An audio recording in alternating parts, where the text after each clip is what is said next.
high-rise in downtown LA. It actually will be a high-rise that will do some very cool things, and we're getting our first look at it right now.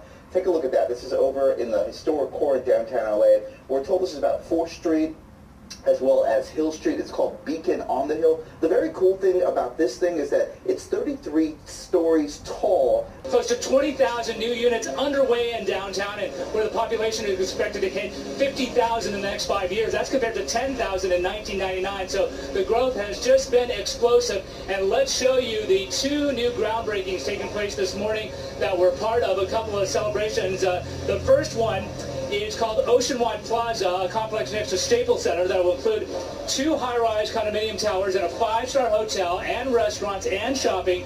The owner of that development is Tohai Construction, a Beijing-based company.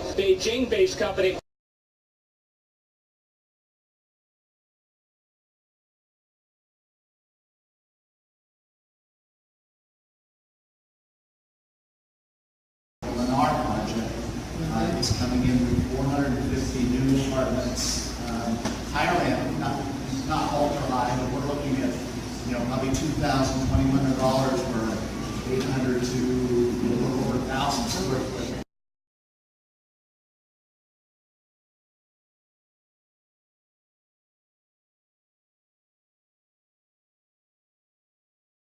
We're going to add 4 million people to this region in the next 25 years. The demographic shifts, the rising cost of commuting, the rising cost of gasoline, energy, is going to kind of probably have people think again about their choices where to live.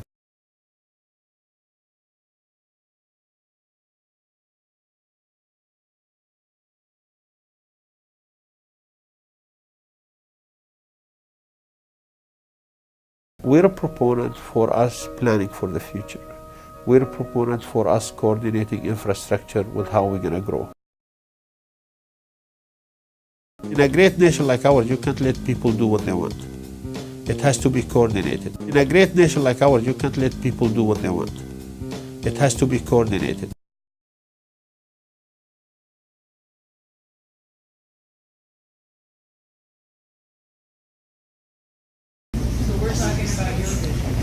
No, this is not my vision.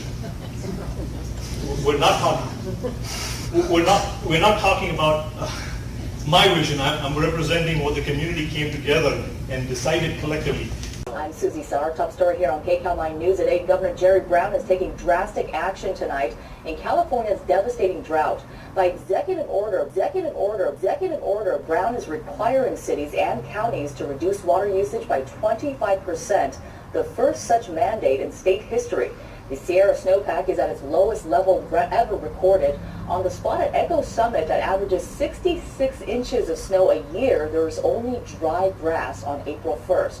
Well, that's where the governor stood to issue today's historic executive order calling for a 25% statewide water reduction.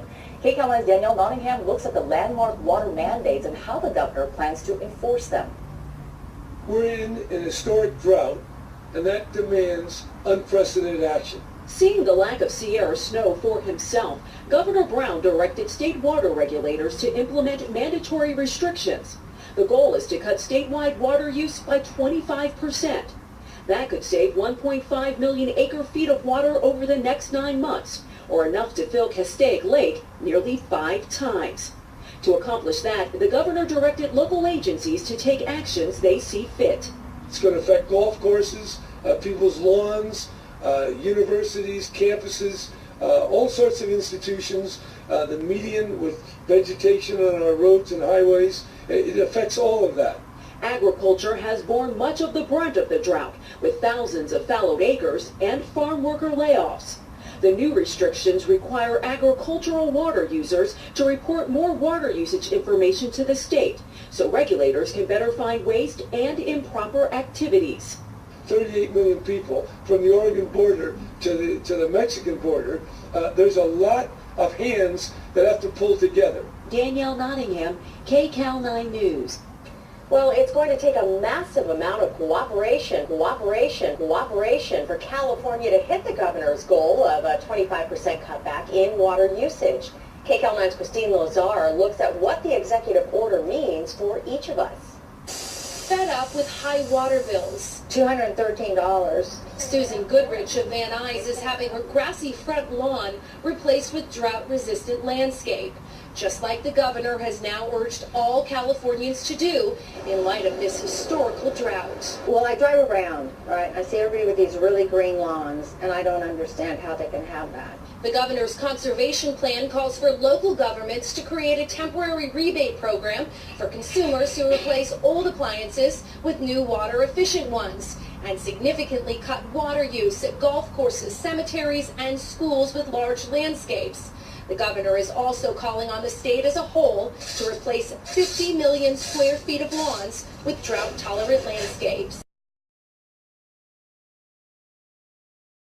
50 million square feet of lawn sounds big, but it really isn't when you put it into perspective. It's about 1,000 football fields, or since we're here at USC, about 5 times the size of the campus. Sarah Feekins is an earth sciences professor at USC. She says the governor's plan doesn't go far enough. There are, of course, much bigger uses of water in the state, like agriculture, like fracking, where a lot of water is going, and so it's not really addressing those big issues. But Feekins says residents must still do their part. Personally, at home, I fill a bucket while I'm waiting for the shower to warm up, and then I use that for other things, like flushing the toilet. As for Goodrich, she didn't pay a dime to make her front yard drought-resistant. A local landscaping company called Turf Terminators utilizes the city's lawn removal rebate program. Governor Brown also talking about enforcement today. The Blue Crew, better known as the city's water cops, have received thousands of complaints over the last year. We tried to look into every single one. Rick Silva runs a response team and says everyone gets a chance to comply. That first violation is still a freebie. There's no financial penalty. He told us of all those complaints, only 50 have been cited, and of those, only 4 have been fined, and of those, none have paid. And as long as we get the change that we want, or to get them to comply, that's the main purpose of our program, and we're okay with that. Saying that if cities don't reduce their water usage by 25%, they could face fines of up to $10,000 a day. Tonight, California gets serious about dealing with the drought. Governor Jerry Brown is ordering mandatory water use reductions for the first time in California history. KCAL 9 political reporter Dave Bryan joins us now with more on how the water cutbacks will work. Dave. Well, Sylvia Lena, Governor Brown says California must cut its appetite for water by 25%, slightly more in some locations, slightly less in others, where cutbacks have already been made. And the issue of who's cutting back and who isn't being cut back is also being debated.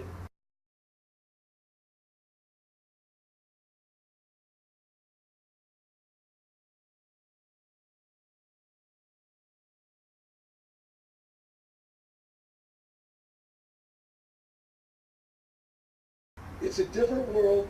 We have to act differently.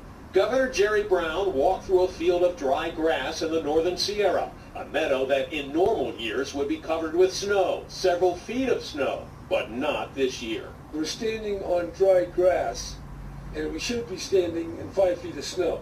That's the way it has been. We're in an historic drought, and that demands unprecedented action. People should realize we're in a new era. The idea of your nice little green grass getting lots of water every day, that's going to be a thing of the past. Mandatory ration. Life is changing. We really need to embrace conservation as a way of life.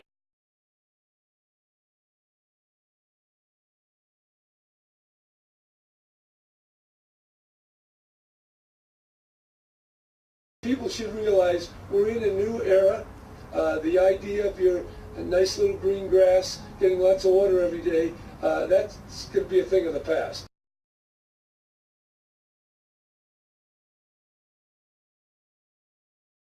We need 3.5 inches of rain every week for the next 12 weeks, times 3 years, with a good snowfall. And then we could probably start saying that we will see getting our levels back to where they should in fact be. Could you restate real quick what you said earlier about the drought, how much rain we need to have for it to end? I can just repeat to you what we heard at a conference in San Diego. 4 of the directors were there. We were at a session when it was going to rain that day. And one of the speakers who was addressing our assembly stated that if we would need 3.5 inches of rain, the average is 30 to 35, right? For 3 years. Yeah. Times 3 years with a good snowpack. Now, is that in Southern California, Northern California? Where's that at supposed to happen? We'll take it anywhere in the rain.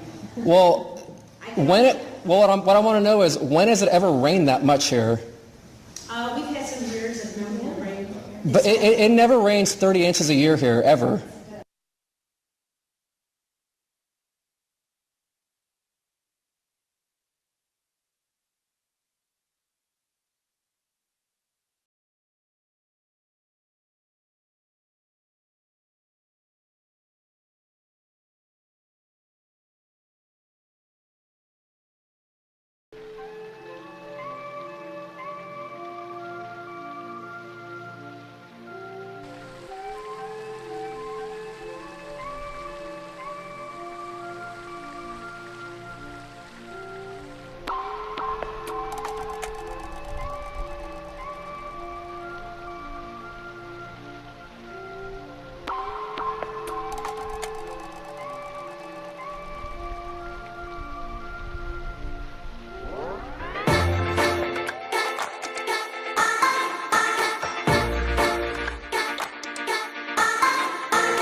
Better wake up in there.